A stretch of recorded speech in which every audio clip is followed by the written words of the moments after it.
ನಾನು ಕೃಷ್ಣ ತತ್ವ ನಂಬಿರೋನು ಹೊರತು ಕಾಂಗ್ರೆಸ್ನ ಕಂಸ ಹಿಂಸೆಯನ್ನು ಅಲ್ಲ. ಸಿದ್ದುಗೆ ಮಾತಿನಲ್ಲೇ ತಿವಿದಂತಹ ಎಚ್.ಡಿ. ಕುಮಾರಸ್ವಾಮಿ ಶಾಲಾ ಪಠ್ಯಕ್ರಮದಲ್ಲಿ ಭಗವದ್ಗೀತೆಯನ್ನ ಸೇರಿಸುವಂತೆ ಈ ವಿಚಾರಕ್ಕೆ ಸಂಬಂಧಪಟ್ಟಂತೆ ಕುಮಾರಸ್ವಾಮಿ ಅವರು ಮಾತನಾಡಿದರು.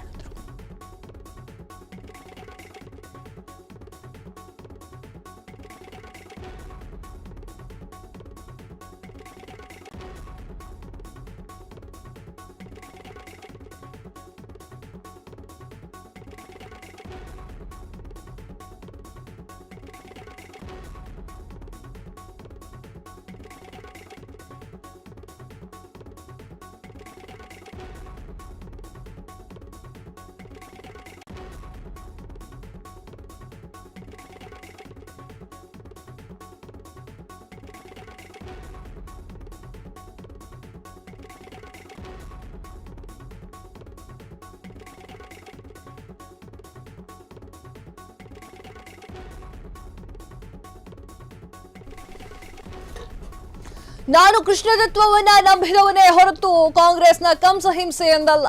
ಸಿದ್ದುಗೆ ಮಾತಿನಲ್ಲಿಯೇ ತಿವಿದಂತಹ ಎಚ್.ಡಿ. ಕುಮಾರಸ್ವಾಮಿ ಶಾಲಾ ಪಠ್ಯಕ್ರಮದಲ್ಲಿ ಭಗವದ್ಗೀತೆ ಸೇರಿಸುವಂತೆ ಕೇಂದ್ರ ಸಚಿವರಿಗೆ ಪತ್ರವನ್ನು ಬರೆದಿದ್ದಂತಹ ಕುಮಾರಣ್ಣ ಮುಖ್ಯಮಂತ್ರಿ ಸಿದ್ದರಾಮಯ್ಯ ಎಚ್.ಡಿ. ಕುಮಾರಸ್ವಾಮಿಯನ್ನ ಮನುವಾದಿ ಅಂತ ಹೇಳಿ ಟೀಕಿಸಿದ್ರು.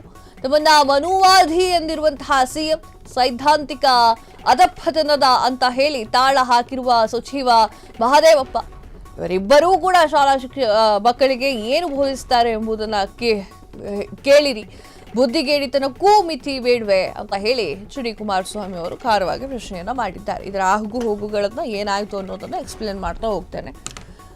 ಶಾಲಾ ಪಠ್ಯ ಪುಸ್ತಕಗಳಲ್ಲಿ ಭಗವದ್ಗೀತೆ ಸೇರಿಸಬೇಕು ಅಂತ ಹೇಳಿ ಕುಮಾರಸ್ವಾಮಿ ಅವರು ಕೇಂದ್ರ ಸಚಿವರಿಗೆ ಕೇಂದ್ರದಲ್ಲಿರುವಂತವರಿಗೆ ಪತ್ರವನ್ನ ಬರೀತಾರೆ. ಅವರು ಈ ವಿಚಾರಕ್ಕೆ ಸಂಬಂಧಪಟ್ಟಂತೆ ಮುಖ್ಯಮಂತ್ರಿ ಸಿದ್ದರಾಮಯ್ಯ ಅವರು ಮನುವಾದಿ ಅಂತ ಹೇಳಿ ಟೀಕಿಸಿದಂತಹ ಬೆನ್ನಲ್ಲೇ ರಾಜ್ಯ ರಾಜಕಾರಣದಲ್ಲಿ ಸೈದ್ಧಾಂತಿಕ ಸಮರ ಭುಗಿಲೆದ್ದಿತ್ತು. ಸಿದ್ದರಾಮಯ್ಯ ಹಾಗೂ ಸಚಿವ ಡಾಕ್ಟರ್ ಎಚ್.ಸಿ. ಮಹದೇವಪ್ಪ ಅವರು ವಿರುದ್ಧ ಕುಮಾರಸ್ವಾಮಿ ತೀವ್ರ ವಾಗ್ದಾಳಿಯನ್ನು ನಡೆಸಿದ್ದಾರೆ. ಎಕ್ಸ್ನಲ್ಲಿ ಅಂದರೆ ಟ್ವಿಟರ್ನಲ್ಲಿ ಸುದೀರ್ಘ ಪೋಸ್ಟ್ ಅನ್ನು ಹಾಕಿ ಸೈದ್ಧಾಂತಿಕ ಪ್ರಶ್ನೆಗಳನ್ನು ಮುಂದಿಟ್ಟಿರುವಂತಹ ಕೆಲಸವನ್ನು ಮಾಡಿದ್ದಾರೆ. ಅದರಲ್ಲಿ ಒಂದು ಮಾತು ಹೇಳ್ತಾರೆ, ನಾನು ಕೃಷ್ಣ ತತ್ವವನ್ನ ನಂಬಿದವನೇ ಹೊರತು ಕಂಸ ಹಿಂಸೆಯನ್ನಲ್ಲ.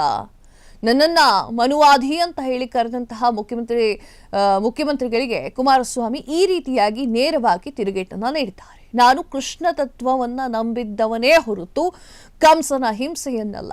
ಆದರೆ ಕಾಂಗ್ರೆಸ್ ಮಾತ್ರ ಕಂಸನಲ್ಲಿ ನಂಬಿಕೆ ಇಟ್ಟಂತಿದೆ ಅಂತ ಹೇಳಿ ವ್ಯಂಗ್ಯವಾಡಿದ್ರು.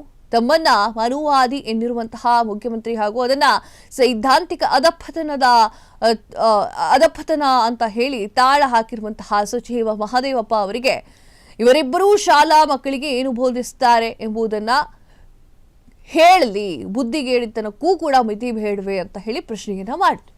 ಇನ್ನು ಭಗವದ್ಗೀತೆಯ ಪರವಾಗಿ ನಿಂತಿರುವಂತಹ ಕುಮಾರಣ್ಣ ಭಗವದ್ಗೀತೆ ಜಗದ ಬೆಳಕು, ಭಗವದ್ಗೀತೆಯನ್ನ ಪಠ್ಯದಲ್ಲಿ ಸೇರಿಸುವುದು ನಮ್ಮ ನಿಲುವುಗಳನ್ನು ಸಮರ್ಥಿಸಿಕೊಂಡಿರುವಂತಹ ಎಚ್.ಡಿ. ಕುಮಾರಸ್ವಾಮಿ ಅವರು ಭಗವದ್ಗೀತೆ ಜಗದ ಬೆಳಕು, ಅರಿವು, ಸನ್ಮಾರ್ಗದ ದೀವಿಗೆ, ಆದರ್ಶಗಳ ಮಹಾಸಾಗರ ಅಂತ ಹೇಳಿ ಬರ್ಕೊಂಡಿದ್ದಾರೆ.